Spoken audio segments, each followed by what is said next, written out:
Pues muy buenas tardes. Gracias por acompañarnos una vez más en este ciclo de Voces del siglo XX, en esta ocasión con un par de púgiles absolutamente maravillosos. Siempre digo lo mismo, pero es que hoy es que son la caña. Empezamos por el del ring, el de la izquierda del todo, que es Luis Eduardo, que le da un poco de rabia que se le diga porque no es el Luis Eduardo Aute, sino que es Luis Serrano, lo dejamos ahí.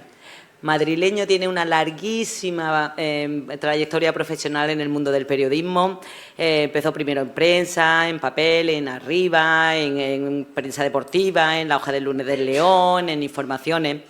Luego pasó a Radio Nacional de España y fue corresponsal en Bruselas y sobre todo en Moscú, que es una cosa que a todos nos llama mucho la atención porque fue en la época de la perestroika. Luego entró se pasó al lado oscuro del periodismo y entró en otra empresa de bursátiles, volvió a Radio Nacional y luego se hizo asesor de comunicación de empresas muy importantes, fue director general de Fiat en España, en fin, una trayectoria absolutamente espectacular. Y gran amante de la música, que luego tendremos una pequeña selección. Y a su derecha y a mi izquierda tenemos a Javier Mondéjar, también periodista. Se ha pasado media vida en la Cámara de Comercio de Alicante, desarrollando puestos de muy diversa responsabilidad, sobre todo en prensa y relaciones institucionales. Antes de eso había estado en Antena 3, en La Verdad, y ahora nos regala maravillosos artículos en el periódico de Información con su humor mordaz y su fina ironía, iba a decir, a veces no tan fina porque se le nota mucho, pero nos deleita con unos maravillosos artículos de los que yo soy absoluta fans. Así que os dejo con ellos, le paso la palabra a mi compañera Elvira, que hará una presentación. Gracias y a disfrutar.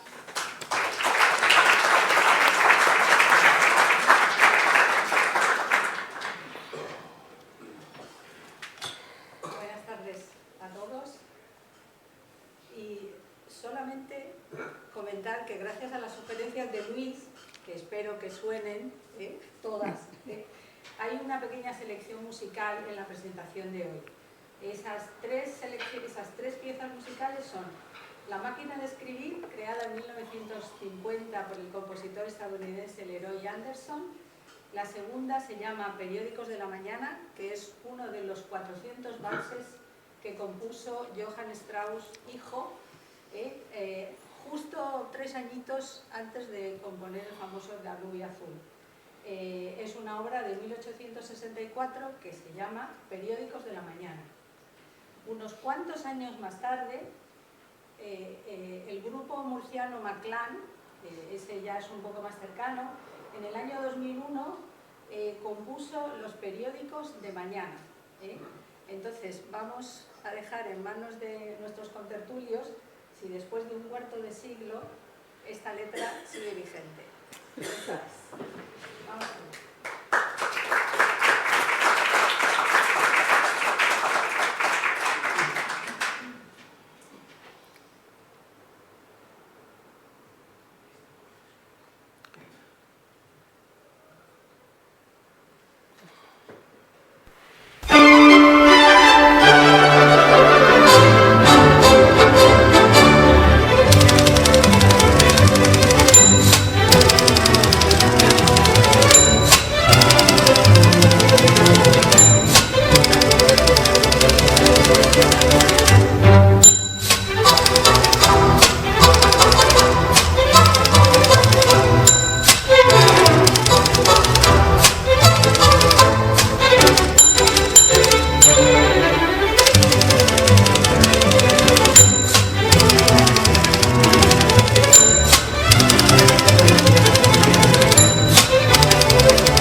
Está escrita en los periódicos de mañana.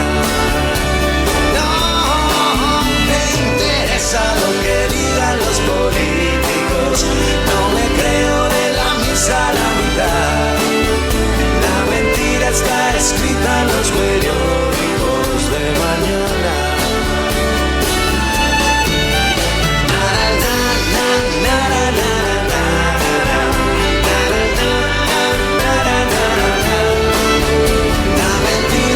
Escrita en los periódicos de mañana.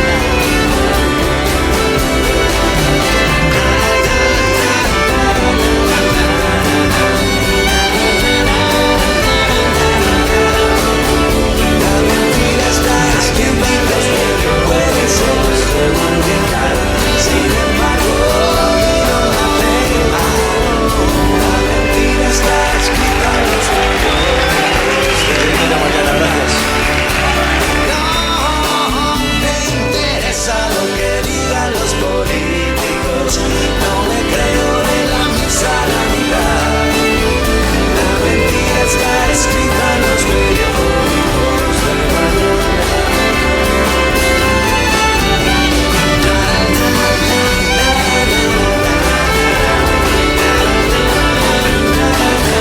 Hay quien dice que a veces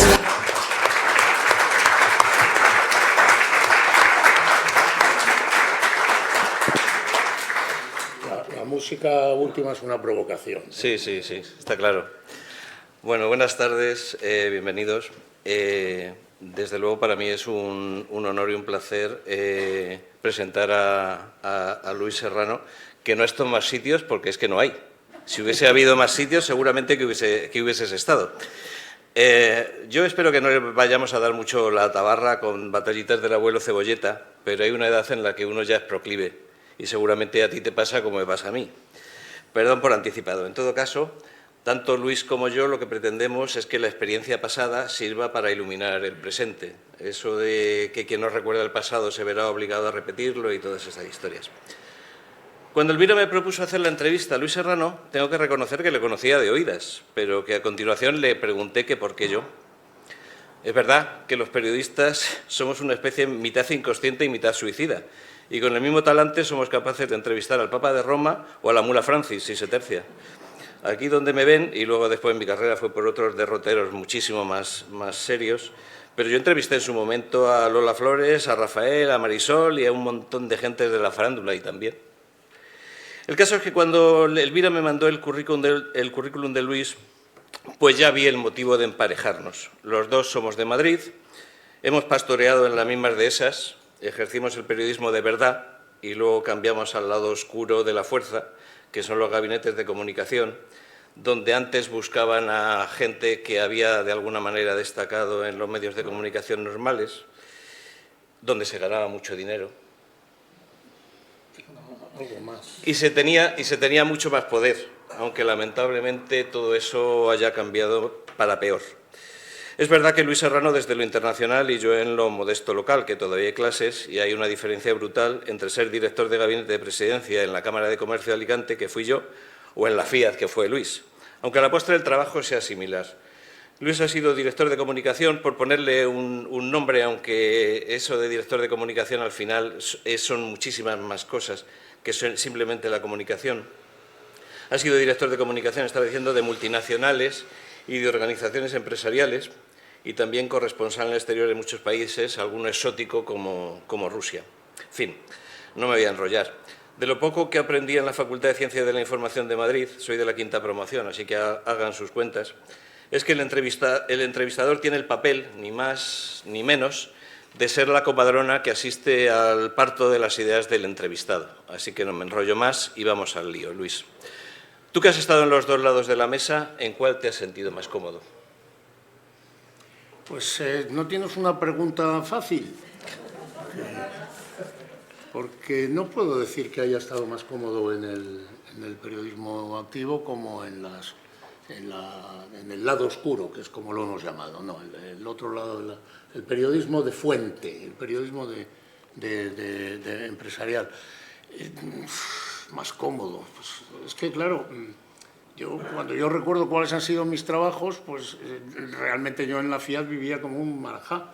Era muy bonito, es que la Fiat me hacía ir a Italia cada 2 semanas, y entonces saber lo que es ir a Italia y quedarte 5 días allí y llevar a periodistas invitados a cualquier organización de Fiat o a la misma asamblea general que presidía Giovanni Agnelli, claro, que esas cosas.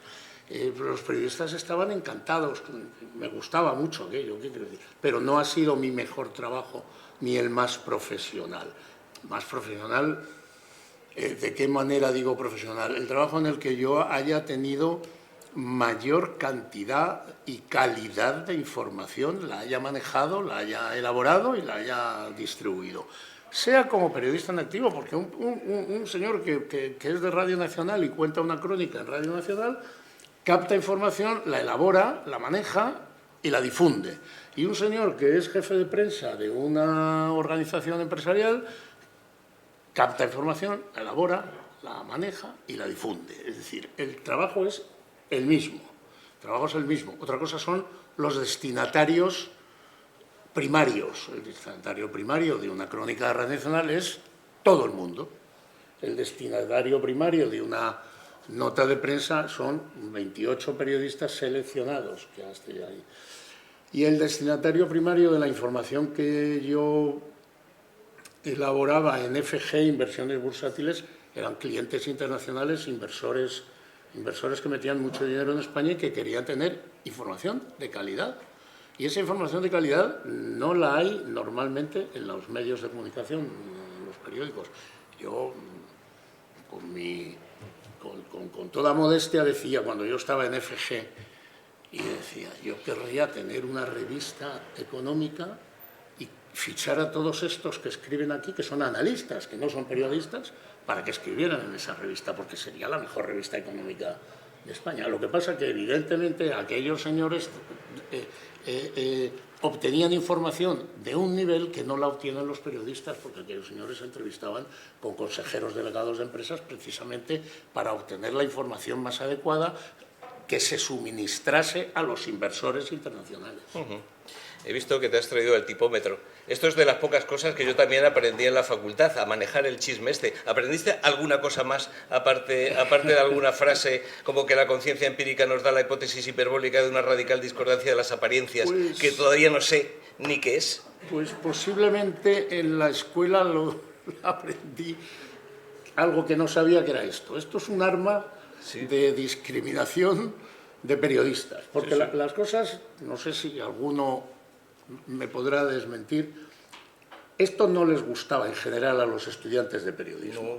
Lo de la confección de la página les parecía una cosa de obreros. No, yo soy periodista, yo voy a hacer grandes crónicas por el mundo y las cubriré guerras y tal. Y algunos, y no quiero exagerar, pero en nuestro curso, que hay una persona aquí de nuestro curso, y me podrá desmentir si hay alguno más, éramos 3 o 4 que usábamos el tipómetro. No, yo también.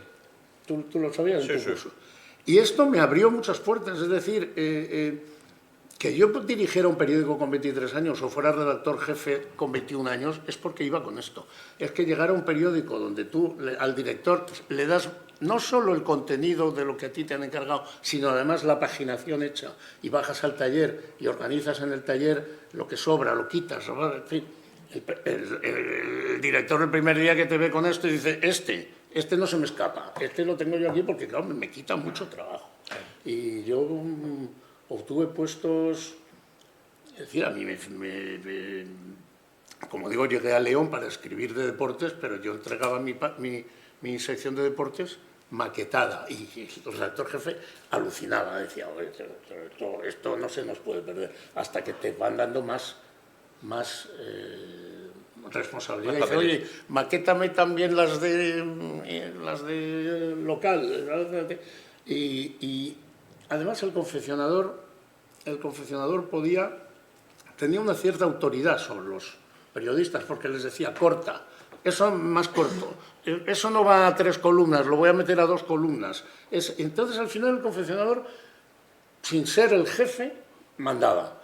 Y eso hacía que te acabaran nombrando redactor jefe, como me nombraron a mí en León, luego en Granada y en Sevilla, donde realmente me ficharon el Informaciones de Andalucía. Cuando yo dejé Prensa al Movimiento fue porque me llamaron expresamente de Informaciones de Andalucía y me ficharon como jefe de confección, no como periodista para escribir, aunque luego allí había que hacer de todo, se escribía, se confeccionaba Y aparte se sacaba el látigo, Sí, porque por la noche, pues ser redactor jefe de noche, necesitas mucho látigo.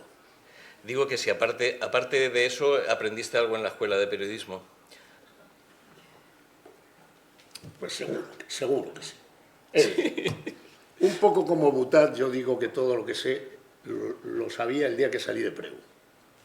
Así en general, dices la historia de España, la geografía, la literatura, lo hemos estudiado los poetas españoles, los escritores del siglo XVI, todas esas cosas, ya más ya no he sabido en el mundo.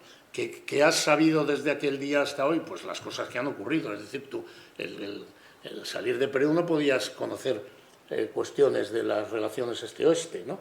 Pero lo que es básico para empezar a ser periodista sí lo conocía al terminar preuniversitario. ¿Que la escuela no me dio ni un poco más de aquello? Pues no, claramente no. Pero, hombre, había una serie de cosas que se llamaban teoría de la información, o que, en fin, en la ordenación de los periódicos, la pirámide, esa que ha desaparecido, por cierto, la pirámide informativa, que es en la que sobre todo los jefes de prensa las manejábamos muy bien, la pirámide informativa. Lo importante aquí, por si te cortan, pues claro. Si no cabe, por lo menos que salga lo importante. Y luego ya vas desarrollando, y luego no, ahora es al revés, ahora el rollo viene por delante para que no abandones la pantalla y al final te dicen, se ha muerto fulanito, y dices, anda, la pera, sí. El problema era que se ha muerto fulanito. Si lo llego a saber, no leo. Y si lo llego a saber, claro. Pues en la escuela, sí, hombre, no sé, la manera de integrarte en una redacción, y eso en la escuela de periodismo sí se aprendía. Yo creo que no fue inútil ir a la escuela de periodismo, no creo que fuera inútil. Así como hoy pienso que las facultades de periodismo deberían desaparecer, pero eso son cosas que pienso yo, ¿no? La faceta como periodista de calle. Políticos y periodistas viven siempre una relación de mutua sospecha y desconfianza. ¿En tus tiempos era igual? Mis tiempos han sido los mejores tiempos del periodismo español, los mejores, los que se formaron a raíz de la muerte de Franco, la explosión y el empezar a escribir de otra manera y a contar otras cosas, y en ese sentido había mucha camaradería, en fin, éramos muy colegas. Sí que había mucho rascarse mutuamente de políticos a periodistas y de periodistas a políticos, pero se me permitirá que diga que yo no era partidario de aquello. Y yo no he tenido amistades de esas, de salir a comer, a cenar, de ir de viaje, cosa que sí hay periodistas que las han tenido, con políticos. Y si algún político era amigo mío, era por otra cosa. Por ejemplo, yo era amigo de Alfredo Pérez Rubalcaba, pero es que Alfredo Pérez Rubalcaba había hecho atletismo conmigo. Nos veíamos en las pistas de atletismo. Claro, evidentemente te lo encuentras de ministro y te dice, hombre, ¿cómo estás? No sé qué y tal. Pero no es que diga que yo era amigo de un político que fue vicepresidente del gobierno de España. Y poco más, es muy difícil que yo diga tengo un amigo que estaba en política, no lo he tenido. Ahora, entre los periodistas íbamos íbamos a una, es decir, no había trincheras y no había estos malos rollos que parece que hay hoy, que los ves, los notas cuando escribes, cuando lees algo escrito y los ves en las televisiones. Y los ves en las ruedas de prensa. En la radio. No había malos rollos, todo lo contrario. Era terminar de trabajar e irnos, me acuerdo, un bar de Madrid que se llamaba Puerta Tierra, y te ibas a Puerta Tierra sin quedar con nadie. Y como aguantaras media hora, allí llegaban. Uno de la SER, uno de Diario 16, dos de la agencia Colpisa, ¡ay! Ahí se armaba. En la noche, se llamaba la noche. La noche quiere decir que hasta las 2, a las 3. Es que los periodistas bebían mucho y fumaban mucho, Los periodistas bebíamos y fumábamos mucho, sí, eso es cierto. Yo fumar no he fumado nunca. Lo que pasa es que también las cosas como son, no solo en los bares, en las redacciones. Las redacciones eran auténticos lupanares. Allí uno recogía el teléfono, había bar en el periódico, y entonces se pedía un Cuba Libre de Focking. En mi época, la ginebra, no sé ni cómo existía una ginebra en España que se llamaba Focking. Sí. Un nombre increíble. Sí. Pero cogía... Porque nadie sabía inglés. Y decía, quiero un Cuba Libre de Focking. Y entonces hacía así, bueno, ¿vosotros qué queréis? Y todo el mundo decía... Y se venía el camarero y nos ponía Cuba Libres, nos ponía whiskies, se fumaba sin parar. Luego se ha pasado al lado contrario. Sí. Me acuerdo de un obituario, me hizo gracia el obituario que escribió Félix Bayón. Félix Bayón también ha fallecido. Bueno, de casi todos los que si hablamos van a haber fallecido, pero en fin. Félix Bayón escribió un obituario sobre Juan González Yuste, que había sido corresponsal del País, y el obituario empezaba: ahora que los periódicos parecen sanatorios, y es verdad, parecen hospitales, ¿no? Pero un periódico no, en un periódico se entraba, había juerga, había partidas de cartas, y más cosas. Luis, ¿se tiene la idea de que un corresponsal en una buena plaza trabaja en lo que le apetece y en lo que le parece? Y se pega una vida padre. ¿Es eso verdad? No. No. Y hoy día, aunque los medios que hoy existen a mí me habrían venido de maravilla en Bruselas y en Moscú, lo cierto es que hoy existe una cosa que son las 24 horas permanentes. Por cierto, yo tenía 24 horas permanentes porque la radio no cerraba. Mis compañeros a las 9 de la noche de una sesión de negociación en el mercado común decían, bueno, oye, yo hasta mañana. La sesión podía terminar a las 4 de la mañana. Yo me tenía que quedar hasta las 4 de la mañana, porque si al salir de la sesión había un acuerdo, una noticia, pues en el boletín de las 5 de Radio Nacional y en España a las 8 habría que contarlo. Es decir, yo sí he sabido lo que es trabajar 24... No, en fin, no voy a exagerar.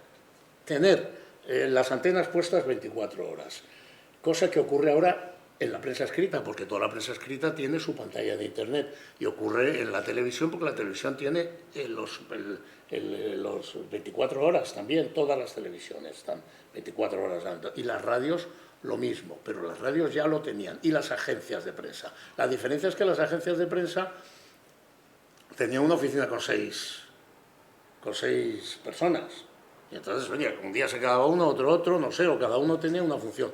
Pero el corresponsal de Radio Nacional en Bruselas, o se quedaba él, o cuando acababa la cosa, y la agencia mandaba la noticia, España cierra el capítulo pesquero de la negociación. Eso a las 4:15 de la mañana, si el de Radio Nacional no estaba, ya le llamaban a su casa a echarle la bronca, probablemente a destituirlo. ¿Comprendes? O sea, que es como y en Moscú, pues claro, Moscú, si hablamos de Moscú, hablar de Moscú necesitaríamos estar aquí muchas horas. Pero en la Unión Soviética no había teléfonos, en la Unión Soviética no había, tengo una anécdota, no había cerillas, por lo tanto fumar no sé cómo fumaban, yo ahí ya fumaba menos, aparte tenía mecheros de plástico, de estos en la Unión Soviética no había mecheros de plástico, porque una cosa que prendía fuego era un arma peligrosa. Y en la Unión Soviética no había papel higiénico, por ponernos más pedestres, ¿no? Entonces, ser corresponsal en la Unión Soviética te obligaba a... Si tenías que salir a cubrir una información a las 9 de la mañana, cuando salías, tu coche tenía 2 palmos de nieve. Y lo primero que tienes que hacer es quitar la nieve al coche. ¿Vale? El trabajo de periodista empieza a fastidiarse. Al final acabé contratando a un pirata que me limpiaba el coche. Cuando yo salía por la mañana, el coche estaba limpito y calentito, porque lo arrancaba y lo dejaba arrancar ahí gastando gasolina, ¿no? Porque además la gasolina valía al cambio pues 3 pesetas el litro o 4 pesetas el litro. Entonces, da igual que echar a gasolina al coche. Entonces, el día a día para hacer una información allí era realmente complicado porque, como digo, lo primero que tenías que hacer era quitar la nieve al coche. Lo segundo que tenías que hacer es que a lo mejor pues, ese día, pues, como te decían, oye, que no hay, que hoy para comer no hay nada, pues es que hoy para comer no hay nada, pues habrá que ir a buscar dónde comer, ¿no? Y lo tercero es llevarte siempre una radio de onda corta con la BBC puesta. Porque sí, a la BBC no se le pasaba si a algún prohombre soviético, algún gran líder, se le ocurría o dimitir, o ser cesado, o ser fusilado.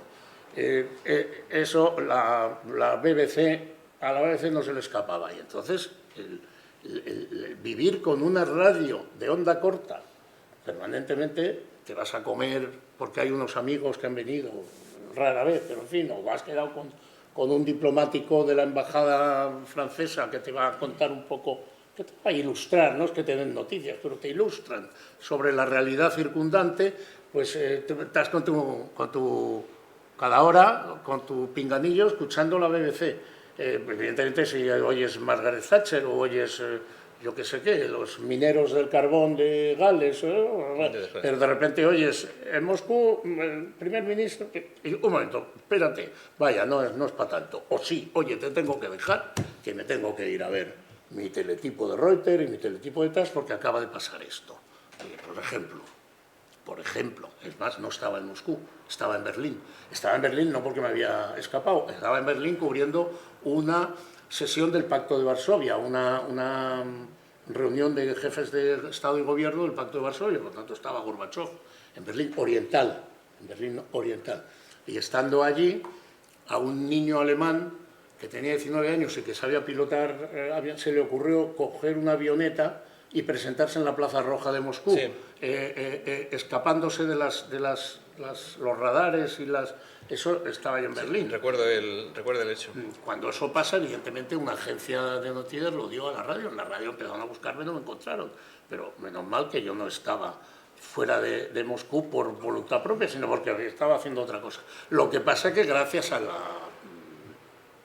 la radio de onda corta, como cada hora, ya, la verdad es que aquel día, pues ni cada hora ni cada 2 horas, lo hice cada 3, 4 horas, como estaba ocupado en otra cosa, y en eso oigo que ha aterrizado una avioneta occidental en Moscú, saltándose lo que son las defensas antiaéreas que se suponían las más avanzadas del mundo, ¿no? Y nada, pues gracias a eso, a las 7 de la tarde, empiezo a comentarlo con los demás compañeros, oye, aquí hay que hacer necesitamos información. Nos fuimos a la sede de la agencia EFE y vimos todo lo que había, se montó alguna crónica y yo mandé las crónicas. No sé si la radio dijeron que estaba en Moscú o que no estaba en Moscú, pero yo mandé crónicas de que Matías Rus había hollado el suelo soviético. Las tuve que mandar, pero de mala manera porque un teléfono móvil hoy... Un teléfono móvil te pone al loro, una antena parabólica no digamos, y entonces no había, no había en Moscú, había en el resto de Europa.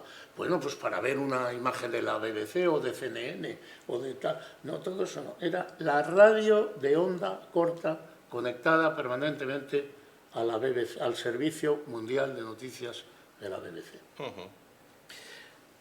Me hizo mucha gracia en una conversación que mantuvimos hace unas semanas que me definieras tu trabajo en la FIA de Agnelli como un balneario.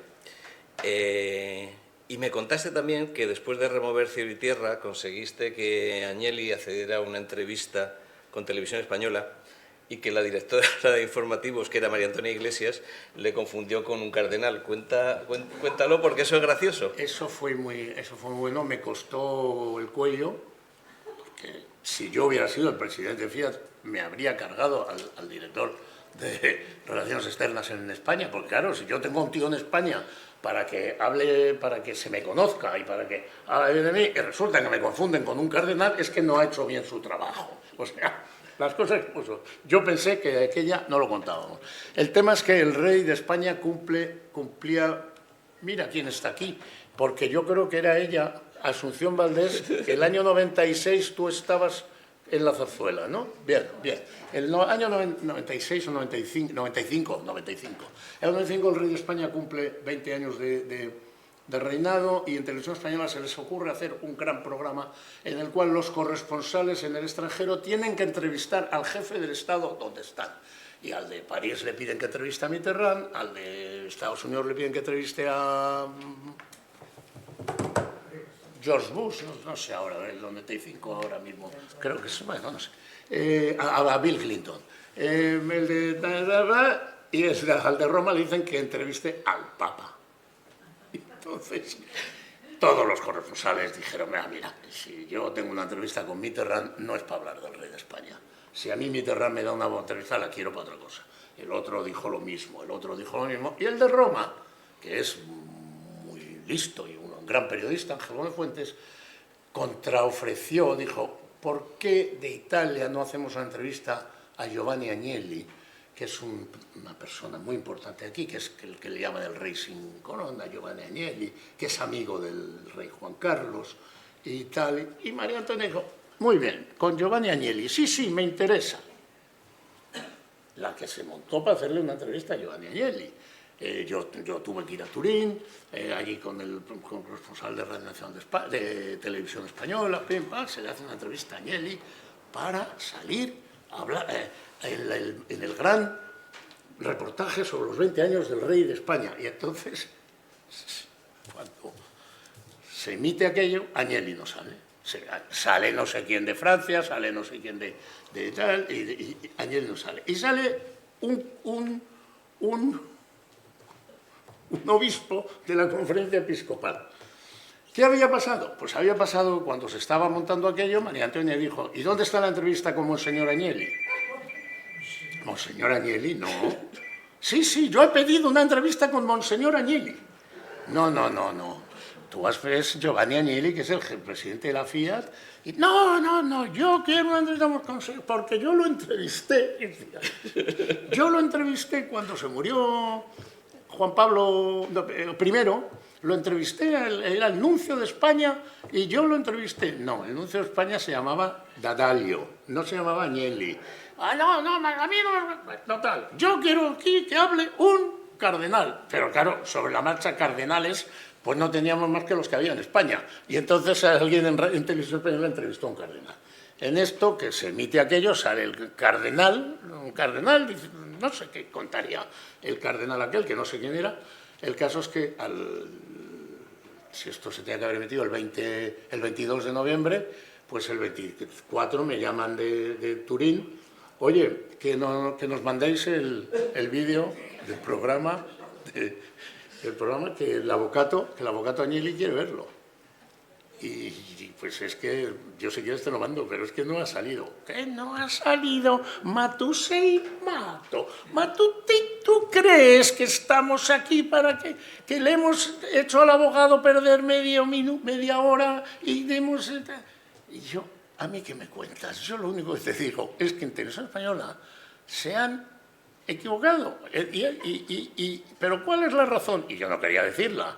Digo, ¿cómo voy a decir yo que en la Televisión Española confunden al presidente de la Fiat con un cardenal de cualquiera? Cualquiera, porque no hay tantos, pues, con un cardenal cualquiera. Yo eso no lo puedo decir porque al final al que le van a cortar el cuello es a mí. Bueno, al final sí, contamos lo que pasó. ¿Y te cortaron el cuello? Aquí no cortaron el cuello, aquello se medio solucionó porque lo que exigió Agnelli es que hubiera una disculpa de Televisión Española hacia él. Costó la disculpa porque también Jordi García Candao, que era el director general y que había sido compañero mío y nos conocíamos mucho, pues no quería conmigo muchos, no éramos precisamente partidarios el uno del otro, y no me quería recibir, y bueno, pero al final estas cosas que pasan entre los medios de comunicación, que al final mandas un mensaje diciendo ¿cuántos anuncios pone Fiat en Televisión Española al año? ¿Cuánto vale la facturación de Fiat en Televisión Española en un año? Pues espérate, que es que me están pidiendo el dato en Turín. Me lo están pidiendo en Turín, yo lo único que... Y entonces entendieron de qué iba la cosa y se disculpó, se le mandó la disculpa a Agnelli y ya está, y no volvió a moverse la cosa. Pero como digo, si yo hubiera sido Agnelli, a mí me habrían cortado el cuello. Oye, y con Francisco González, que mantenías la misma relación, porque la empresa tenía fama de hacer unos informes económicos magníficos. Con Francisco González, con todo lo que hoy es famoso por otras cosas y que está pendiente de un juicio.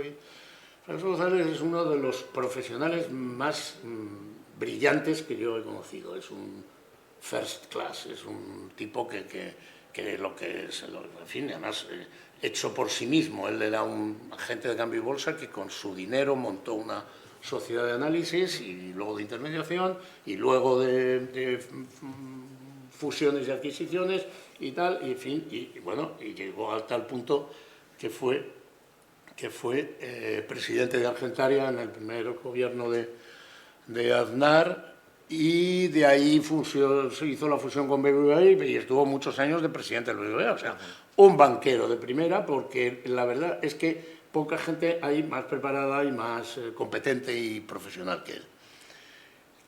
Y esto tiene su lado malo, y es que estas personas exigen a unos niveles que a veces pues no son soportables, porque cuando una persona como yo le había hecho un trabajo y 2 y 3 y 5 y algún día pretendía respirar, pues no se podía respirar, y eso pues aunque sin enfadarnos acabé diciéndole, bien es verdad que con el contrato de Fiat en el bolsillo acabé diciéndole, mira, lo tenemos que dejar. Pero tú me preguntabas por los informes. Por los informes, sí. Por eso yo antes he dicho que era el sitio donde mejor y más calidad de información he tenido. En FG se hacían informes de empresas, informes a fondo, análisis a fondo de empresas. No digo lo que se puede publicar en un periódico. Un periódico pues necesita unas medidas reducidas para decir que Repsol va el año que viene a superar su cash flow en un 28%. No, estos análisis eran a fondo de empresas, de sectores, de macroeconomía, de situación global, en fin, los famosos PIGS, que éramos Portugal, Italia, Spain y Grecia. O sea, Grecia y Spain, el círculo del ajo, que en los informes oficiales de analistas internacionales se llamaba a los países PIGS, el Garlic Circle, el círculo del ajo, es decir, donde se come ajo, en Portugal, en España, en Italia y en Grecia.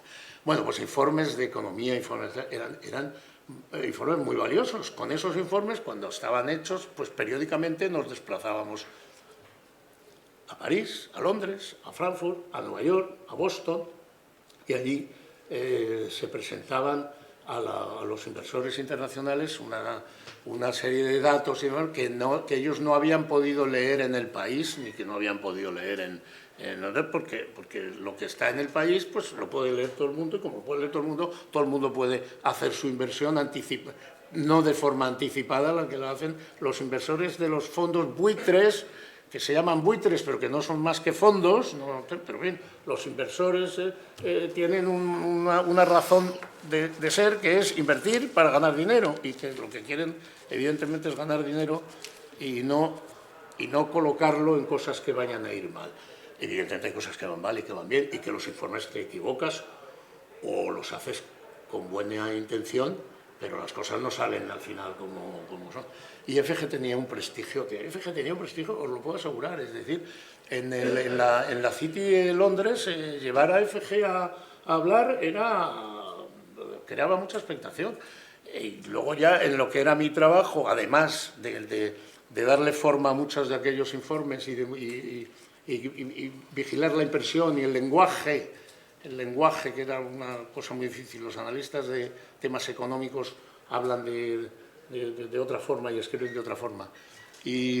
Pero también estaba el hecho de que una vez que ya eran conocidos, poderlos difundir para prestigio de la sociedad, para prestigio de la sociedad, no digo de la compañía, para el prestigio de la compañía. Y, de tus señoritos. Y claro, el darle a la prensa material de primera calidad, pues hacía que fuera muy reconocido. De hecho, como digo, como era de mi trabajo, FG fue una persona que salió alguna que otra vez en la primera página del Financial Times, una vez en el Wall Street Journal, pero para sacar un día un tema de FG en el Wall Street Journal, pues hay que trabajarlo, hay que dar un material bueno, hay que a la corresponsal en Madrid, pues hay que tenerla, decir, que para ella sea también un éxito, que ella pueda ante su editor decir, esto te lo saco yo solo, no lo está sacando el Financial Times, esto lo está sacando el Wall Street Journal. Sí, eso es lo que quería preguntarte. Si tú coincides conmigo en que el quid pro quo, el dar para que te den, es el primer mandamiento de cualquier jefe de gabinete. Pues sí, sí, hay que tenerlos contentos. Señor, en fin, esto a mí me ha hecho muchas veces plantearme la situación de la empresa. Cuando yo estaba en el lado claro, en el lado iluminado, Diáfano. el lado diáfano del yo era así, pues es que ahora, no digo que no me acuerde, pero probablemente era así, probablemente. Sí, es decir, cuando te vas al lado oscuro ya cambia todo. Había la gente con la que trabajas la información, pues tienes que tener una cierta química con ellos. Y sí, he sido amigo de muchos jefes de prensa cuando yo hacía la información. En Bruselas, mal que bien, me tenía que llevar bien con funcionarios de la comisión de cierto, en fin, no funcionarios en general, pero en Bruselas, por ejemplo, cada comisario tenía un portparol. Bueno, pues llevarte bien con los portavoces de cada comisario, porque los puedes necesitar. Y llevarte bien significa que de vez en cuando los también invitar a comer. Oye, ¿tú qué haces? Pero es que, oye, venga, que tengo una mesa en la Marie Joseph y vamos a tomarnos un algo. Bueno, pues así.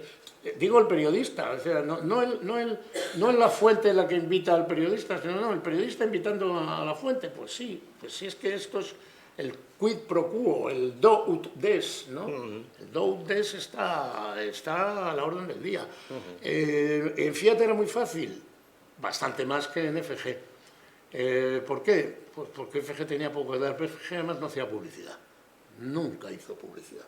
En Fiat era más fácil, ¿por qué? Porque Fiat es que si tú presentas el Alfa Romeo 166 en la isla de Capri, hay bofetadas por ir, ¿entiendes? Y entonces es muy fácil que tu trabajo, en cuanto llamas, ya has escogido a los 8 que quieres. Es que es muy difícil que te digan, no, esa no me interesa. Porque es muy difícil. El llevar Fiat tenía Agnelli tenía un palacio de exposiciones en Venecia y 2 veces al año montaba sendas exposiciones, pero exposiciones de Picasso, Balthus, Van Gogh, no, pintorcillos que están aquí, no. Entonces cuando tú le llamabas a la jefa de cultura del país diciendo, mira, en septiembre vamos a hacer, no se lo digas a nadie, porque todo el mundo quería ir, del país, del mundo, de la ABC, y había que, pero era muy gratificante. Era muy gratificante, no había problemas. Cuando volvías a Madrid, un álbum de recortes que echaba claro, eso es. Está claro. Te voy a hacer 3 preguntas sobre este oficio con el que nos hemos ganado la vida, tú y yo. ¿Cómo ves el presente y el futuro de este oficio de plumilla? ¿Qué recomendarías a alguien que esté estudiando periodismo? Y si para ser periodista hay que formarse en una escuela o en una facultad. Pues empezamos por el final. No. ¿Qué recomendaría a un estudiante? Que no estudie periodismo, que estudie farmacia, ingeniería mecánica, pues, es decir, en fin, lo que es, y con esa formación de base, pues haga un máster como en donde va a adquirir los conocimientos primeros del oficio. El que haya, en España hay, el otro día lo sacaba El Mundo, del ranking de universidades, el ranking ya más que ranking es el saco de universidades, unas 100 universidades en España, 55 privadas, 45 públicas. Si no todas, el 80% tienen una facultad que se llama o de Ciencias de la Información, o de Periodismo, o de Comunicación Audiovisual, o de no sé qué. Que para que cada una tenga 3.000 o 2.500 alumnos no hace falta mucho. Y por lo tanto, en este momento están estudiando 60.000 personas, están estudiando periodismo en estos momentos. Y van a salir, ahora en junio, de esos 60.000 van a salir 15.000, pero van a salir otros 15.000. Esto no da de sí, ni mucho internet, ni muchas radios, ni muchas cosas. Y sobre todo, ¿sabes lo que para mí no da de sí? La docencia. No es posible que para atender 80 facultades de periodismo, ciencias de la información o como se quieran llamar, que requieren, ahora es un grado, vale, son 4 años por 8 asignaturas, 32 asignaturas, y por lo tanto requieren 32 docentes. No es posible que existan en España 4.000 personas capacitadas para la docencia del periodismo. No lo creo posible. Y además, como he tenido compañeros que alguna vez, oye, déjame que porque me voy a dar una clase. ¿A dónde que das clases? Sí, doy clases en la Francisco Vitoria. Y para tus adentros piensas, pues... Pobres. Pues bueno, pues si da clase en la Francisco Vitoria, ya sé yo que mi hijo, cuando me diga que quiere ser periodista, no lo matricularé en la Francisco de Vitoria. Es un decir, ¿eh? He dicho Francisco de Vitoria, podría haber dicho otra, ¿no? Es lo que me ha salido. No lo digo, no tengo nada, no quiero que salga de aquí mañana en información a 5 columnas. Luis Serrano descalifica la Francisco de Vitoria. No, es una manera de hablar. No es posible, no es posible. Pero es que tampoco es posible, es posible porque existe, que en España haya 800 o 900 titulaciones superiores diferentes. Ahí existen con su nombre 800 o 900 títulos universitarios, no cursos de adaptación o cursos del CCC, aquel no, titulaciones superiores, y se llaman de las cosas más peregrinas. Como estoy en Altea mucho tiempo de mi vida, estoy más tiempo en Altea que en Madrid, pues un día se me ocurrió, como en Altea hay una universidad, hay una facultad de Bellas Artes de la Universidad Miguel Hernández. Se me ocurrió buscar a ver si a lo mejor hay un curso para hacer papiroflexia, yo qué sé, hacer alguna cosa, o un curso de temas artísticos, que no haga falta ser artista, simplemente pues historia de la pintura, o tendencias. Y no sé si voy a ser capaz de repetirlo textual, pero entréis en internet y veréis que no miento. Dan 2 másters. Uno no me acuerdo lo que era. El otro era máster en iniciación a las artes pictóricas con perspectiva de género y queer. Pero cuando digo queer, es que pone queer, C-U-I-R.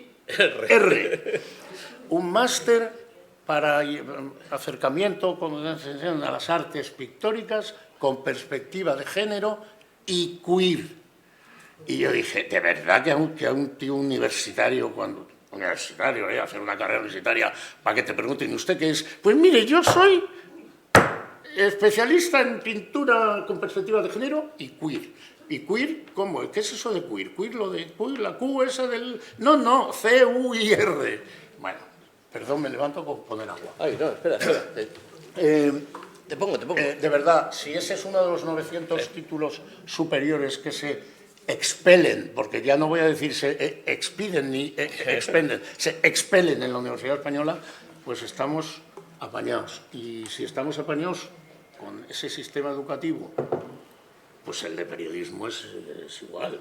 Es decir, digamos, está en los mismos niveles de zafiedad, porque es que a mí esto me parece zafio, no me parece serio. Y claro, si una sociedad se moldea a partir de la educación, pues ¿qué sociedad nos queda? Pues no sé, ya estamos ahora diciendo que cualquier tiempo pasado fue mejor. Pues desde luego, yo en materia educativa creo que cualquier tiempo pasado fue mejor. Probablemente. Porque eso es lo que te iba a preguntar también. ¿En qué momento se jodió el Perú? ¿Llegaste a vivir tú el tiempo actual en que los redactores son hombres o mujeres orquesta, de esos que hacen simultáneamente las piezas para el periódico, para internet, para la radio, para la televisión, si el medio tiene televisión o incluso hacen una foto o un vídeo? No, yo no lo he llegado a vivir. No lo has llegado a vivir. ¿Y qué piensas de eso? Sí, a lo mejor les gusta mucho, pero que no harán bien ni el vídeo, ni la grabación, ni el texto, ni la profundización en la cuestión. Porque si hay que ir corriendo, porque como tú tienes la cámara y tienes que tu página de internet te está pidiendo ya que tú le subas aquello que has ido a cubrir, pues no lo vas a captar, no lo vas a entender. A Miguel Ángel Aguilar, en una de las asambleas, siendo yo secretario general de la Asociación de la Prensa de Madrid, que intervenía y tal, pues no sé de qué se hablaba y que nos teníamos que adaptar a lo nuevo, que sí. Era cuando empezaban los tweets a ser pandemia, sería el año 2010 o algo así. Y Miguel Ángel se levantó y dijo, remedando un lema de la CNN, de la televisión CNN, la CNN decía, pasaba un cintillo permanente que decía, ¿está sucediendo? Lo estás viendo. Bueno, pues Miguel Ángel se levantó y dijo, está sucediendo, lo estás tuiteando, no te estás enterando.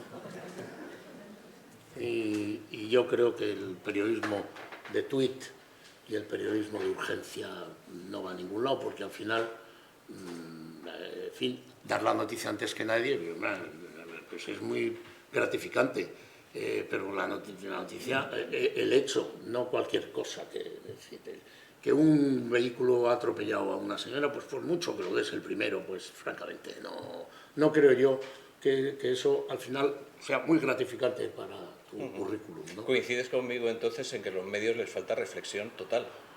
Pues sí, les falta reflexión. Y luego les sobran reflexiones teledirigidas, pero bueno, esto cada uno... Eso es ideología.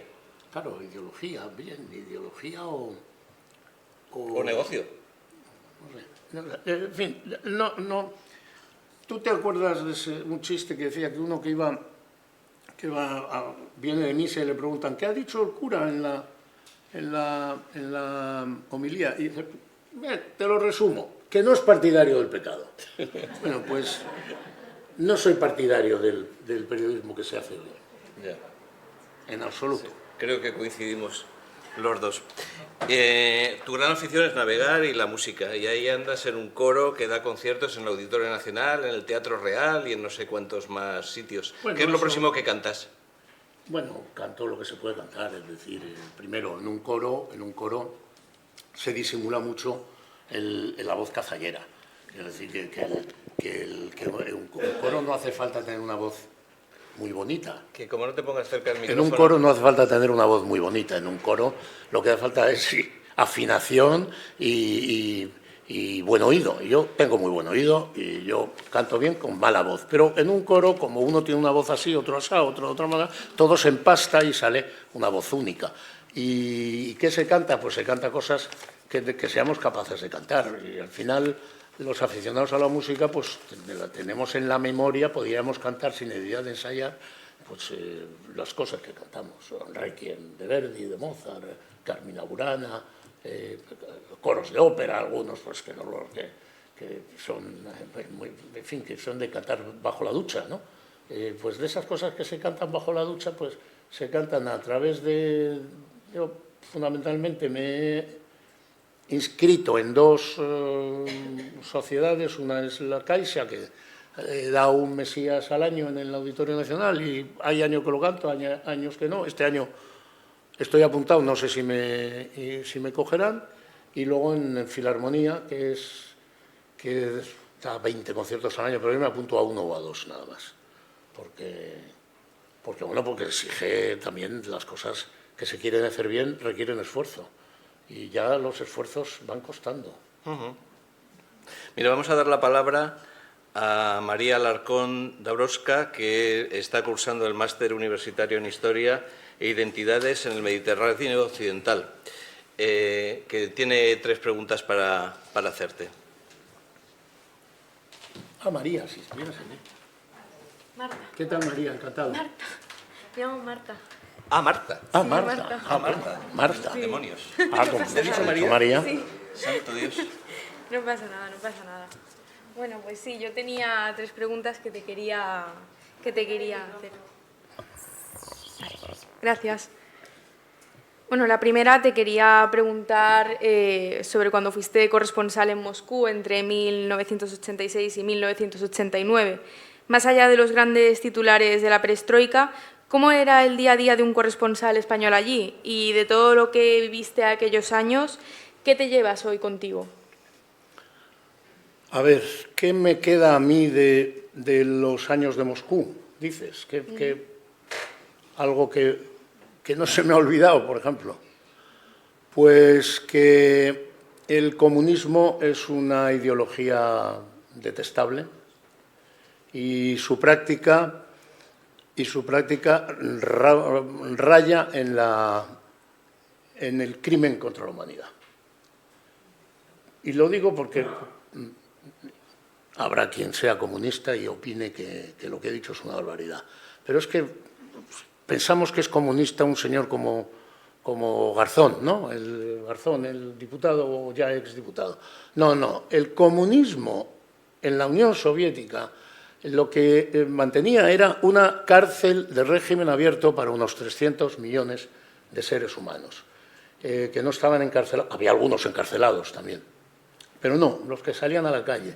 Pero salían a una cárcel, porque salían al patio de la cárcel. Es decir, en el sistema soviético una persona no era libre de estudiar lo que quería, de trabajar en lo que le gustara, de vivir en la ciudad que quisiera, incluso en el barrio que quisiera. Es decir, el pasaporte de un ciudadano soviético no solo ponía su nombre, su fecha de nacimiento, su padre, su madre, no, ponía su domicilio, la empresa en la que trabaja, el barrio en el que... y en teoría de tu barrio no puedes salir, aunque vamos a decir la verdad, cuando yo vivía allí la gente circulaba por Moscú, cogía el metro, se iba de un barrio a otro, no pasaba nada. De un barrio a otro, fuera de la ciudad, de ninguna manera. Yo mismo no podía salir de la ciudad siendo extranjero. Y siendo extranjero, pero no porque fuera extranjero, que nadie podía salir de la ciudad, los extranjeros podíamos con un permiso, los soviéticos sin permiso. Entonces, que tú vivas una vida entera, que tú hayas estudiado ingeniería industrial, pero sepas que da igual tu vocación y tus conocimientos, puedes haber sido muy brillante, porque a ti te van a asignar a hacer una cosa, y te la van a asignar en un sitio del que no te vas a poder mover, porque el plan director de la economía dice eso. Tantos ingenieros, tantos arquitectos, tantos no sé qué, tantas lavadoras. Sabes que no se estropeaban las lavadoras en la Unión Soviética. Bueno, claro que se estropeaban, pero no había quien las arreglara. Porque el plan tiene previsto que se fabricarán tantas lavadoras al año y se pondrán en las casas. Y a Dios muy buenas, si se estropean no hay más, porque solo se han fabricado una, ¿no? Antes he dicho que no había cerillas. La asistenta que nos atendía en casa llegaba por la mañana y cogía la cocina, que tenía 4 fuegos, cogía una caja de cerillas, porque en mi casa alguna cerilla se había. Una caja de cerillas, encendía 2 fuegos, soplaba la cerilla y la guardaba en la caja. ¿Pero qué hace usted? Y dice, no, es que eso es para, si luego tengo que encender otro fuego, ya tengo una, solo cojo y la aprovecho. Y dice, ¿y los otros fuegos encendidos para qué son? Y dice, esos estarán ahí todo el día, todo el día, porque el gas que consumo cuesta menos que la cerilla. Por primero, porque la cerilla no se encuentra. El gas y es cierto, el gas hoy día no es así, hoy Gazprom es una empresa multinacional que vende gas y lo cobra, pero en 1989, que no estoy hablando de los años de la posguerra y del hambre y de la no sé qué, en 1989 el gas se pagaba por persona 16 cópex al mes. 16 cópex no es ni un rublo, son 16 céntimos de rublo al mes. ¿Qué más da? Lo tienes todo el día encendido si solo vas a pagar, si vas a pagar 16 cópex en todo caso. Entonces, ¿qué me queda ahí? El régimen odioso. Eso era un régimen odioso. No es posible. No es posible que durara tanto y no es posible que millones de personas se conformaran con vivir así. Como digo, ingeniero, tal, sueldo, 130 rublos. Y no más, si yo quiero mejorar, no, 130 rublos. Lo mismo que un camarero de un hotel, lo mismo que un albañil, lo mismo que un conductor de autobús. No, es que eso es el comunismo. Es que nadie tiene que bueno, pues muy bien, pues estupendo. Pues eso es lo que acabó como acabó, porque acabó como acabó, ¿no? Y eso es lo que parece ser que es Cuba hoy, y es lo que es Corea del Norte, ¿no? Pero me parece que en Corea del Norte algo de pasta hay, porque para mantener todo eso, algo de dinero hay. Vale. Muchas gracias por la respuesta. La siguiente es, después de tantos años, tantas ciudades y tantos cambios dentro del propio oficio, ¿qué cosas se ha aprendido del periodismo que no se enseña en ninguna facultad? Bueno, algo hemos hablado de eso aquí, ¿no? Fundamentalmente a cuestionármelo todo. A cuestionármelo todo. Es decir, no se puede dar por bueno lo que escuchas por primera vez y hay que preguntar y hay que repreguntar pero ya no en la rueda de prensa, no, en general, en las cosas en la vida. No sabría qué ejemplo poner, pero estar siempre preguntándote, y esto no te lo enseñan en la escuela, si esto es así o me lo están haciendo ver a mí que es así, ¿no? Y sobre todo a cuestionármelo mucho más cuando me pasé al lado oscuro. Porque claro, lo que yo veía, como yo veía que se comportaban los del lado brillante, los periodistas en activo, yo era consciente de que muchos publicaban cosas que no eran ciertas, que no obedecían a lo que se les había contado, que reinterpretaban la cuestión. Entonces yo decía,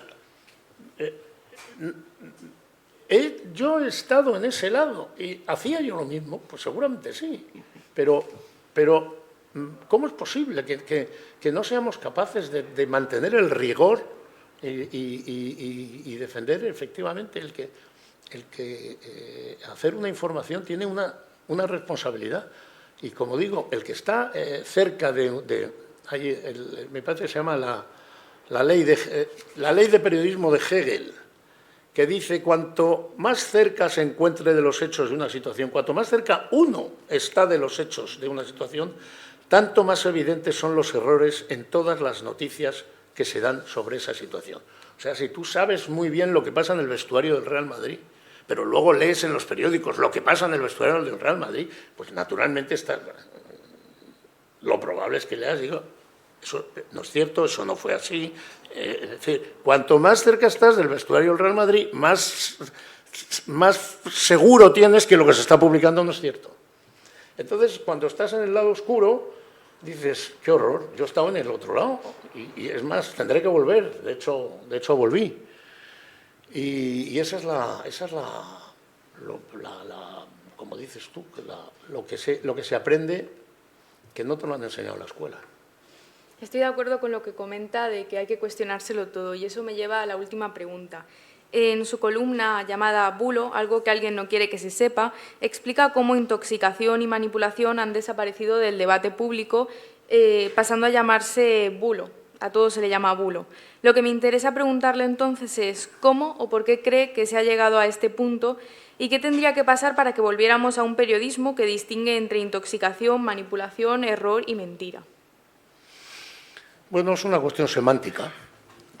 Hay un aserto en el periodismo que dice que noticia es aquello que alguien en algún lugar y en algún momento no quiere que se publique. Eso es lo que es noticia. Bueno, pues en estos momentos hemos llegado a un punto en el que bulo es todo lo que me critica. Si una crítica es, por lo tanto, bulo es algo que yo no quiero que se publique en un momento dado o en un sitio. Y se ha llegado a eso porque el deterioro del ejercicio del periodismo es evidente. En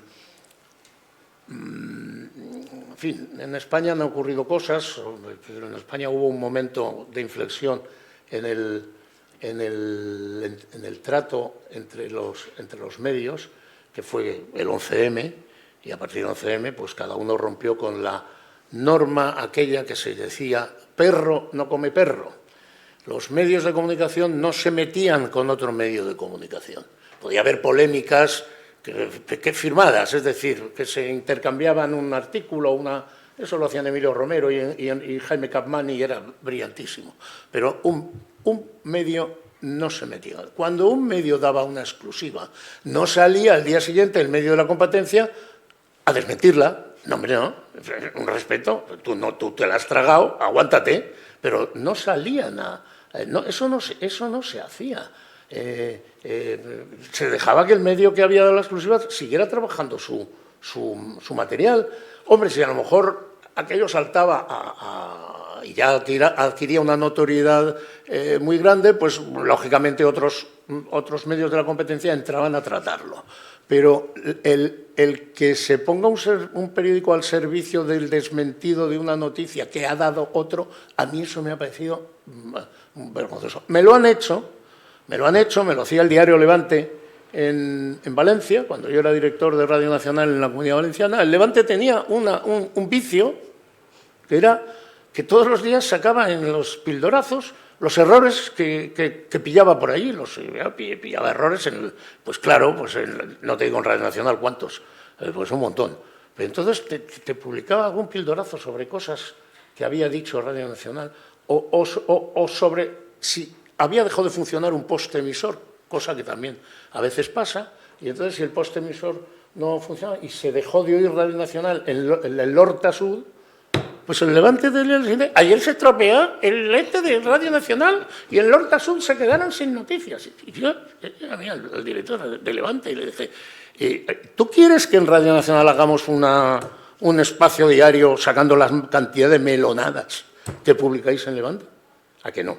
Pues entonces vamos a dejarlo, ¿no? En fin, perro no come perro. Hoy día perro come perro. Y además lo tiene a gala. Gracias. Gracias. Qué bueno eres, Ramón. Entonces, la caridad cristiana es lo que tiene. Y a eso se llega. ¿Por qué se llega? O sea, ¿cómo se puede corregir? Pues mira, se puede corregir con la educación, es decir, la formación correcta de los periodistas. Pero a eso se llega por otra cosa que hay, que es otra pandemia, que es el abuso no digo de la fuente anónima. Las fuentes anónimas son lógicas para muchas cosas. Una fuente anónima... No, el abuso de la cita dice... ¿Cómo es la construcción? Según manifestó un diputado que prefiere guardar el anonimato, que prefiere permanecer en el anonimato. Y entonces lees crónicas de 3 folios, más o menos, media página de un periódico, en la que prefiere guardar el anonimato todo el mundo. Yo tengo, la traía aquí, no hace falta que la lea, pero era por si salía el tema. Y además es una cosa que me movió a escribir al defensor del lector del País, y creo que lo publicó. Una crónica de un domingo en el que una persona, para contar lo que ella creía que sabía, citaba 37 veces en la crónica fuentes que prefieren guardar el anonimato. 37 veces. Era molesto leerlo porque acaba siendo pesado escuchar el mismo latiguillo. Fuentes. Otras voces señalan, del mismo modo, en medios cercanos a, 37. Y las puse una detrás de otra y le mandé la carta al defensor del lector y le dije, yo, por razón de mi profesión, me he leído el libro de estilo del País, del primero, o sea, el primer libro de estilo del País que salió, me lo he leído, y esto que han publicado ustedes el domingo pasado es verdadera bazofia. No sé si ponía bazofia. No hay quien se lo lea y además no hay quien se crea el discurso que está pasando, porque el discurso era, en el País, pues meterse naturalmente con la oposición y no con el gobierno.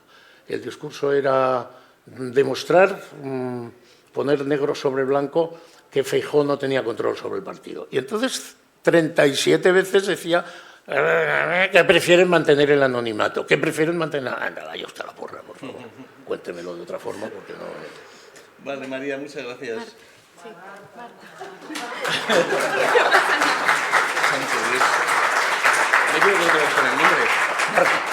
Marta. ¿Sabéis qué me pasa? Es que como odio la humanidad no me quedo con los nombres. Marta y María hacían pareja bíblica y por lo tanto son confundibles. Vamos a terminar, Luis. ¿Qué piensas de los que se autodenominan periodistas y son agitadores ultras o influencers o vaya usted a saber qué? ¿Va a haber futuro para el periodista serio que se dedica a comprobar fuentes y trabajar las noticias? ¿O las empresas de comunicación necesitan gente más barata, menos formada y menos profesional? En el sentido old school del término, ese que tú y yo hemos vivido, en esa época gloriosa del periodismo que decías tú. Hombre, en general los periodistas no son agitadores y no actúan de la manera que actúa Vito Quiles, que es el prototipo de esto. Mira, a mí no me gusta eso, como no me gusta, y tengo que reconocer que alguna vez he visto a mi hija no hacerlo, pero estar en esa posición. No me gustan esas barreras que se ponen ante un acto, un acontecimiento. Mi hija cubría cine, ahora ya no, cubría cine para Antena 3. No me gustan esas barreras que se ponen, y en esas barreras hay cámaras y unas personas desesperadas para colocar el canuto en la voz del personaje. Y entonces, en el momento que entra el personaje, dices, Antonio, tú vas a hacer... Se acabó. Ni Antonio contesta, ni tú has preguntado nada. No has hecho más que gritar allí y hacerte notar. He citado a mi hija porque, en fin, en esas películas y en esas premiers, pues estaba allí, aunque no la he visto nunca ponerse a gritar con el micrófono. Pero quien dice premieres de cine, dice... Sí, en las Cortes. En las Cortes, claro. Políticos. Por favor, un poco de...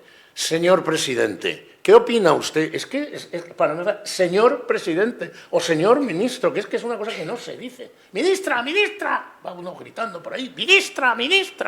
Pero si yo fuera ministra, desde luego no contestaba. No sé, entonces no me gusta Vito Quiles, pero tengo que decir que no entiendo que se prohíba. Porque no se prohibió nunca caiga quien caiga y porque no se prohibió otra cosa. Porque activista, no sé qué es activista porque es de Vox. O es activista porque es se acabó la fiesta. No sé de dónde es activista. Porque solo habla en función de ese segmento. Bueno, pero es que eso lo hacen los periodistas del otro segmento. A mí no me puede decir que Vito Quiles es activista porque trabajó en Vox, cuando he visto que el presidente de la agencia EFE se presenta a las elecciones en las listas del PSOE. El presidente de la agencia EFE, no cualquiera que pasaba por allí y que, bueno, un día fue periodista, pero ahora... No, el presidente de la agencia EFE se ha presentado a unas elecciones recientes, ahora no sé si fueron las autonómicas de Madrid o las generales del 23, en la lista del Partido Socialista Obrero Español. Por lo tanto, para mí el presidente de la agencia EFE es un activista, para mí, tan activista como Vito Quiles, menos notorio, pero tan activista como Vito Quiles. Yo se me abren las carnes cuando vi que Miguel Ángel Oliver iba de candidato a una lista del PSOE. No podíamos haber llegado tan bajo. Está claro. ¿Y tú crees que las empresas ahora mismo, a diferencia de lo que vivimos tú y yo, tienen el control absoluto? La empresa periodística, me refiero. No sabría decirte. La empresa periodística en estos momentos es una pantalla de Internet. Los periódicos no existen. El papel no vale, no tiene influencia. No, en fin, el papel, por mucho que lo abras, y además es muy incómodo leer hoy un periódico, no trae anuncios. Si los anuncios son parte importante de la lectura del periódico, porque te agilizan y vas pasando páginas, de repente te metes en una página, te la quieres leer entera y te dan la hora de comer. Entonces, el papel no tiene futuro. La empresa periodística es la pantalla, el país, el mundo, el español. Pero claro, entonces han entrado en la competencia con los que solo son pantallas y se ahorran mucho dinero en papel y mucho dinero en estructura. Y así han crecido como han crecido y se han puesto en niveles muy altos, cabeceras como el Español, como The Objective o como el Debate, que creo que anda muy fuerte, que anda muy bien. Pero bueno, el papel no. Entonces, yo, empresario, lo que tengo es un batiburrillo, una pantalla que es un batiburrillo de cuadritos que, si no pinchas en este, ya lo has perdido, porque te has pinchado en otro, te has pasado y encima te han recordado algo parecido y vuelves a pinchar. Ese es un batiburrillo incontrolable para un lector. Por lo tanto, creo que para el señor Polanco o el señor Polanco de turno es tan incontrolable como para un lector.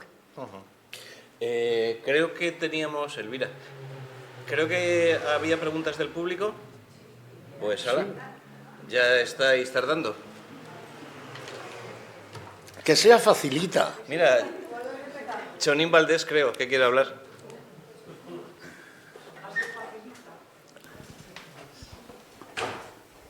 Gracias, Elvira. Buenas tardes. Muchas gracias, Luis. Tú escribiste un artículo en La Hoja del Lunes de Alicante, de la Asociación de Periodistas de la provincia de Alicante, antes de que empezara la invasión rusa de Ucrania, sobre esas diferencias, ese conflicto entre Ucrania y Rusia. Se avecinaba ya esa invasión, que por cierto, Putin la sigue calificando de desnazificación y de operación militar especial. Resultaba ridículo el día de la celebración, 8 de mayo, de la victoria sobre el nazismo en la Segunda Guerra Mundial, resultaba ridículo, por calificarlo suavemente, cínico, que Putin dijera que la operación militar especial de Rusia en Ucrania estaba siendo agredida por las fuerzas occidentales, con la OTAN en su postura más agresiva. Bien, pues hecha este pequeño meeting que acabo de dar, yo quería que no nos perdiéramos la oportunidad de escuchar tu análisis sobre lo que ocurre ahora en esa guerra que lamentablemente ha entrado en el 5º año y Putin pensaba que podía ser un paseo militar de 15 días. Porque te leí en la hoja del lunes, o sea que es una pregunta facilita. Aquello es de hace 12 años, cuando invadió Crimea, y ya pusimos de manifiesto que la implosión de la Unión Soviética fue un desastre geopolítico histórico, y así lo considera Putin, pero así lo ha considerado mucha gente. El hecho de que de repente aparezcan estados y estaditos salpicados por el mapa, pues no facilita el entendimiento geopolítico. Hombre, Ucrania no es un estadito porque tiene un tamaño, pero Ucrania nunca fue un estado. Ucrania nunca fue... Es más, Ucrania es como Asturias. En Asturias inició don Pelayo una revolución, una defensa, y aquello fue avanzando hasta que echaron al invasor y se creó una cosa que se llama España. Bueno, pues Ucrania es Asturias. Rusia nace en Kiev. En Kiev, en el siglo X. Y allí el príncipe Vladimiro, el que obliga a todos los ciudadanos, a todos los que andaban por allí, a convertirse al cristianismo bajo pena de degollamiento, y allí pues se crea un Estado que va creciendo, va extendiéndose, va imponiéndose en sus guerras con los tártaros, con los mongoles, y acaba siendo eso que va desde San Petersburgo hasta Vladivostok. Y a eso incluye Ucrania. O sea, Ucrania nunca fue un Estado separado de Rusia. La Unión Soviética nace a partir de Rusia, con lo cual todo el territorio de Rusia es Unión Soviética. Y algunas cosas más que se van añadiendo aprovechando que hubo una guerra mundial y que hubo una guerra civil. Y la salida de Ucrania en el año 91 de la URSS tenía un sentido desde el momento en que Ucrania, Bielorrusia y Rusia lo que hacen es ponerle a Gorbachov contra las cuerdas, y claro, eran más, o sea, no era solo Yeltsin, era Rusia y Ucrania los que le ponen a Gorbachov contra las cuerdas y le dicen: la Unión Soviética no ha muerto, no, que va, tú eres el líder de la Unión Soviética, pero mira, tu despacho lo pones en Kirguisia, o lo pones en Kazajstán, o lo pones en Armenia, porque nosotros tres nos vamos de la Unión Soviética. Y eso es lo que hace. Al fin, Gorbachov se da cuenta de que no puede hacer nada y entrega el maletín y se va, y hasta hoy, ¿no? Luego, el país lo ha nombrado el personaje más importante de los últimos 50 años. Creo que es una grandísima equivocación porque el más influyente. Yo creo que Gorbachov influyó poco, porque si hubiera influido hubiera hecho otra cosa. Lo que hizo fue un desastre, y el desastre acabó con la ruptura total de aquello. Pero inicialmente Rusia se salía de la Unión Soviética con Ucrania y con Bielorrusia. Lo que pasa es que para dar un cierto empaque a la situación, a ver que no era una cosa unilateral, pues lo convirtieron en multilateral. Y entonces crean la Confederación de Estados Independientes, que son las antiguas repúblicas convertidas en Estados independientes. Y luego esa ya no tiene marcha atrás. Pero ¿qué pasa? ¿Que 30 años después está permitido invadirlo? No, yo no estoy diciendo, no está permitido. Ya, si hay un statu quo, vamos a regular el statu quo. ¿Que Rusia no tiene salida al Mediterráneo? Ya lo sabíamos el año 91. Yo tengo una conferencia por aquí, que también traía, por si había que citarla, del año 90, en la que decía, no cantemos victoria, Rusia volverá a salir al Mediterráneo. Es imposible decirle a Rusia que no va a tener influencia en el Mediterráneo. Además tiene una flota en Crimea. Ahora resulta que Crimea es Ucrania. Pero ¿cómo mi flota va a estar? Es decir, ¿cómo mis unidades militares de mayor van a estar en otro país? Pues no, llega un día que si no es por las buenas, porque se trató de hacer por las buenas, pues es por las malas. Invado Crimea, me lo quedo y se acabó. Y a partir de ahí invado todo lo demás. Que no es justificable desde el punto de vista del respeto mundial que se tiene que tener, que tienen que tenerse todos, pero que históricamente el razonamiento de Rusia es válido. Esto es un país artificial. Ucrania es un país artificial. Ucrania nace porque conviene en un momento dado, además en un momento en que las cosas no están nada claras, y de lo que se trata es de salir cuanto antes corriendo, repartirse el pastel y empezar cada uno por su cuenta. Las cosas mal hechas mal acaban, y aquello fue un verdadero desastre. Ahora, ¿cómo se llega a ese desastre? Pues se llega porque yo creo que Gorbachov tardó mucho tiempo en reaccionar. El año 89, es decir, en el año 89 la gente se escapaba de los países del este con unos alicates, cortando las mallas en las fronteras de Hungría con Austria o de Checoslovaquia con Austria. Iban con alicates, se hacían así, clic, clic, clic, me voy. Y se fue tanta gente que la República Democrática Alemana no tuvo más remedio que acceder a que pudieran viajar libremente. ¿En qué consiste viajar libremente? En abrir las puertas. Si yo abro las puertas, se cae el muro. Se cae el muro. Eso es año 89. 89 verano, se escapan con alicates. 89 de octubre se van por las buenas.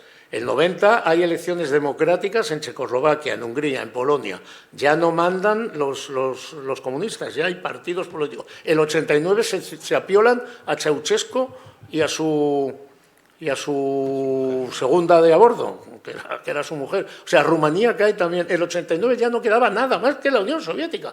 En cambio, Gorbachov mantuvo aquella ficción todo el año 90, con todo lo que pasó el año 90, que se reunifica Alemania, sigue la Unión Soviética existiendo, decide acaparar todo el poder, porque en la Unión Soviética el poder estaba muy repartido en los tiempos de Lenin, de Stalin, de Khrushchev y de Brezhnev. Había un jefe del Estado, había un presidente del Presidium del Soviet Supremo que mandaba mucho, porque tenía los diputados, y el tercero, el jefe el secretario general del partido. El partido orientaba la política, y al orientar la política los demás hacían lo que decía el partido. Por lo tanto, el secretario general del partido, Lenin, Stalin, Khrushchev y Brezhnev, y Gorbachov, pues eran los que dirigían.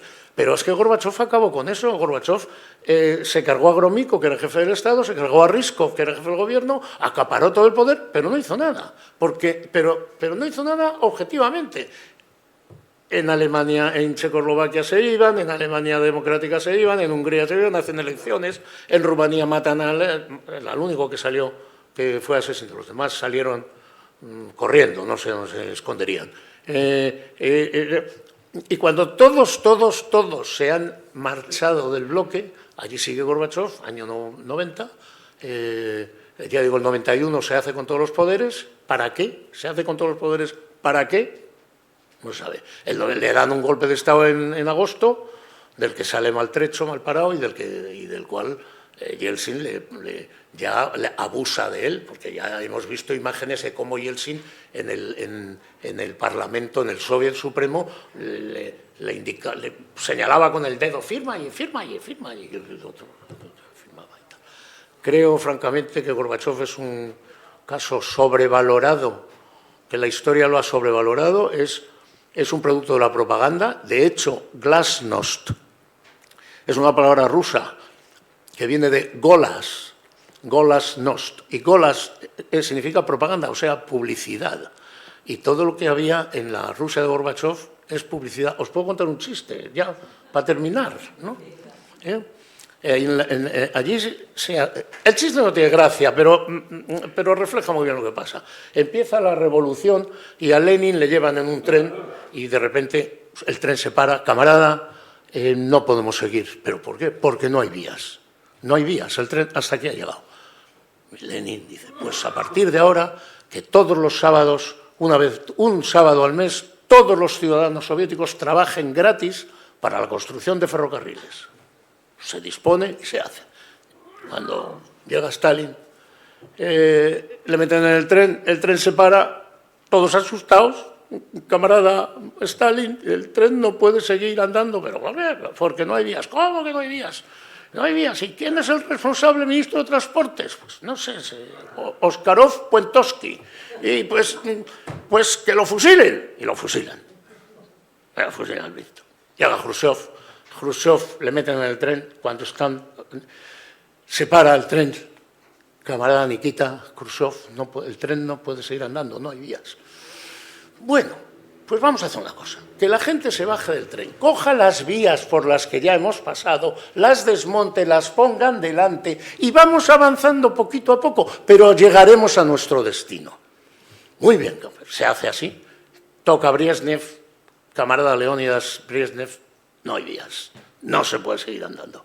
Y Brezhnev dice, pues que se baje todo el mundo del tren, lo coja en andas Y andando todos con el tren, como los pasos de Semana Santa, como se moverá, parecerá que traqueteamos y parecerá que llegamos a nuestro destino, aunque nunca lleguemos. Es el reflejo de la política de cada uno. Claro, ya cuando llega Gorbachov, Mikhail Sergeyevich, así ya hasta corretintín, que no podemos seguir andando, que es que no hay vías, que se ha acabado la revolución. Y dice, no, pues que mañana se publique en todos los periódicos.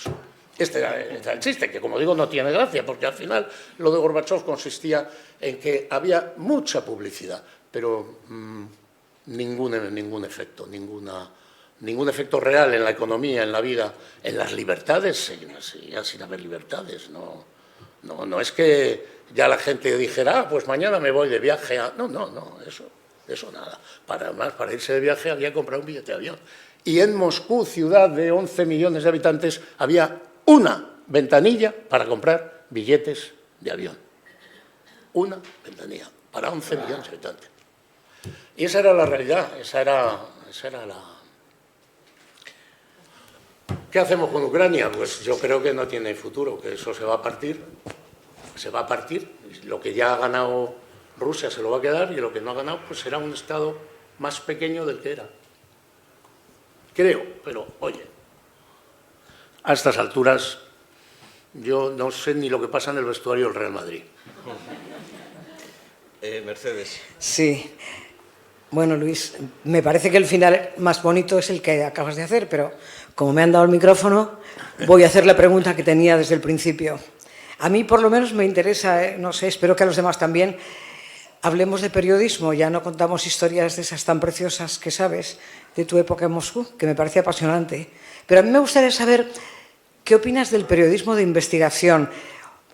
Me gustaría, por ejemplo, que pensaras un poco la investigación es la esencia del periodismo, o quizá el periodismo de investigación sea uno de los caminos para que el periodismo continúe y no empiece a perderse y diluirse entre historias poco fiables de periodistas que no lo son o que empiezan a tomar andaduras, llamémosle bulos para ahorrar las palabras, pero en fin, publicar es fácil hoy día porque hay muchos medios. ¿Ese es un periodista? Es decir, ¿cuál es el camino para que el periodista, aunque estudie farmacia, pueda ejercer el periodismo? Hacer una tesis doctoral casi. Hombre, el origen del periodismo no es la investigación. Los periódicos nacen para contar las cosas que pasan a su alrededor. En el siglo XIX había periódicos que lo que contaban era lo que pasaba en las calles por donde salían, porque salían 70 periódicos en Madrid en el siglo XIX. Entonces, bueno, el periodismo de investigación pues tiene su razón de ser en quien lo ejerce, es decir, en el crédito que merece el que lo hace. Si por la experiencia y por el bagaje y por el récord que va haciendo un periodista o un equipo de investigación periódico, las cosas se van demostrando ciertas, será bueno que sigan en ello. El problema es que el periodismo de investigación en muchos casos es el periodismo de filtración, que no se investiga nada, simplemente que alguien te da una cosa más reservada y tú la haces pública y al final lo vendes como periodismo de investigación. Pero en general eso no es la esencia del periodismo de investigación. Hay mucho periodismo de investigación bueno, efectivamente. Aunque también el Watergate empieza porque alguien se chiva, es decir, alguien chucu, esto, mirar, y a partir de ahí tiran del hilo. Si no empieza uno a chivarse, no hay investigación que valga. Pero sí, el periodismo de investigación lo que tiene que ser es estar en manos de gente que tenga crédito. Porque el que ha perdido el crédito en esta profesión, la dignidad solo se pierde una vez. Solo se pierde una vez. El que ha perdido la dignidad ya puede luego volver a hacer... Pero ya toda la vida estará marcado por el fracaso, o por el fallo, o por la actuación irregular que ha cometido. Y por eso, mientras un periodista o un medio tenga crédito en investigación se podrá seguir haciendo y, bueno, y habrá que seguir haciéndolo, claro. Pero investigar realmente, es decir, ¿qué pasa en el fondo con los mil problemas que tenemos diarios aquí?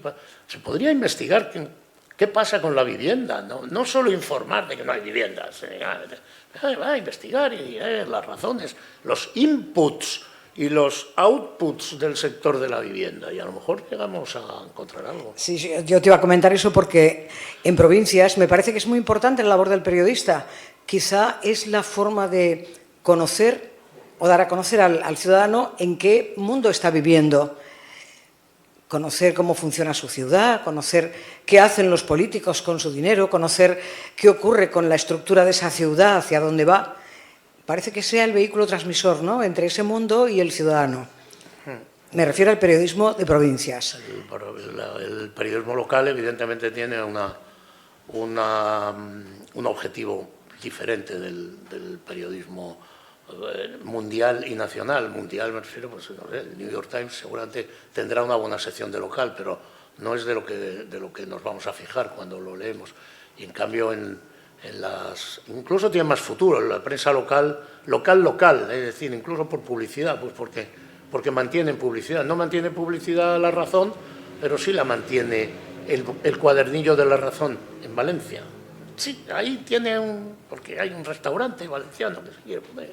Mira, hace pocas fechas, haciendo una tertulia en una televisión local, es un programa en el que nos acercamos a los barrios para conocer sus necesidades y se habla con los representantes, desde la asociación de vecinos hasta comerciantes y demás interesados. Había un polideportivo maravilloso en el que no se podía jugar porque hacía como un año que la cesta rota no venía, a pesar de que se habían hecho muchas solicitudes al ayuntamiento.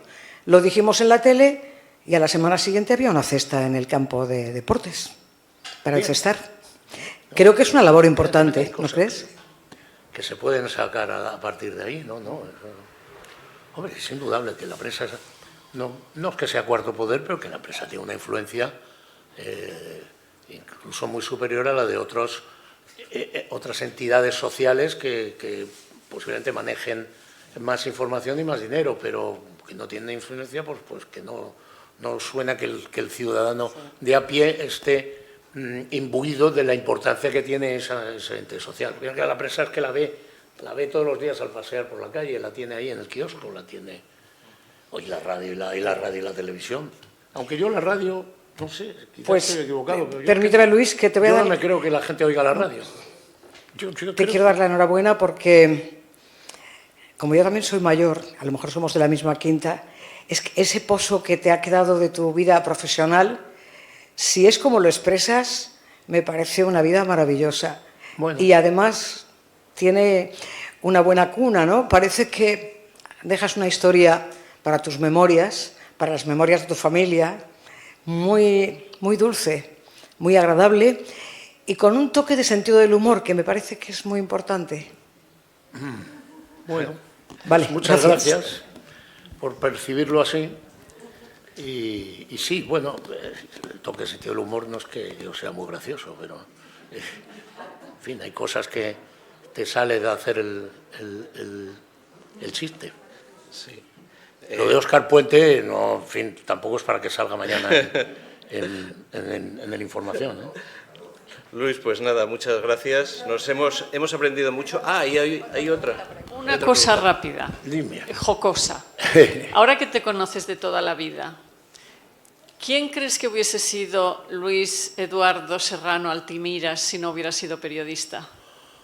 No lo sé, porque es que me habría que, con el paso del tiempo, que he querido ser yo director de orquesta, pero en fin, no creo que hubiera podido ponerme a estudiar eso, porque la España entonces no daba para que alguien dejara de estudiar y se le mantuviera a su padre hasta los 28 años, porque quiere el niño dirigir una orquesta, ¿no? Pero vamos, es que desde pequeño, no lo hemos contado, me ha salido ahí un carnet de periodista que gané yo con 12 años.